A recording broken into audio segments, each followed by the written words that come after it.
Hello everyone, this is Hasan and you watching national বার্তা। ঝাড়খণ্ড বিধানসভার নির্বাচন খুবই সামনে। ঝাড়খণ্ড বিধানসভার নির্বাচনের 81টি আসনে এই মুহূর্তে কাদের পাল্লা ভারী, এবং ঝাড়খণ্ড বিধানসভার নির্বাচনে 81টি আসনে কারা জয়লাভ করতে পারে।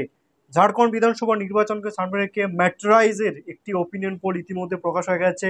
ম্যাট্রাইজ ঝাড়খণ্ড বিধানসভা নির্বাচনকে সামনে রেখে একাধিক স্যাম্পল কালেক্ট করে এবং ঝাড়খণ্ডে সামাজিক এবং ঝাড়খণ্ডে বিধানসভা নির্বাচন, ঝাড়খণ্ডে গ্রাম পঞ্চায়েত, মিউনিসিপ্যাল কর্পোরেশন ইত্যাদি নির্বাচন এবং একাধিক স্যাম্পল করে মানুষকে কোশ্চেন করে এই সার্ভে প্রকাশ করেছে। ঝাড়খণ্ডে এই মুহূর্তে আমরা জানি যে জেজেএম ঝাড়খণ্ডে পাওয়ার আছে, ক্ষমতায় আছে, এবং হেমন্ত এবং এই মুহূর্তে ঝাড়খণ্ডে ম্যাট্রাইজ নিউজের বক্তব্য যে ঝাড়খণ্ডে কিন্তু বিজেপি ক্ষমতায় আসতে পারে এবং বিজেপি সব থেকে বেশি আসন পেতে পারে, অর্থাৎ এনডিএ জোট।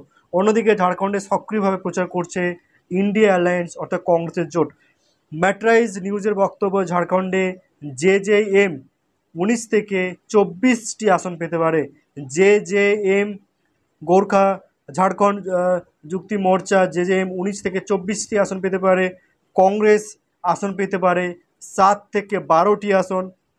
বিজেপি আসন পেতে পারে 38 থেকে 43টি আসন, এবং এজেএসইউপি আসন পেতে পারে 2 থেকে 7টি আসন। অন্যান্যরা 3 থেকে 8টি আসন পেতে পারে।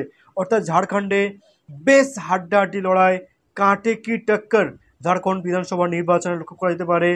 বিজেপি খুব কম মার্জিনে ম্যাজিক ফিগার ক্রস করতে পারে। অন্যদিকে বিরোধীরা রীতিমতো সক্রিয়ভাবে তারা কিন্তু প্রচার করছে এবং ঝাড়খণ্ড বিধানসভা নির্বাচনকে সামনে রেখে তার এখন থেকে প্রচার প্রসার ব্যাপকভাবে চলছে। যখন খুশি ঝাড়খণ্ড বিধানসভা নির্বাচনের ভোট ডিক্লেয়ার হতে পারে।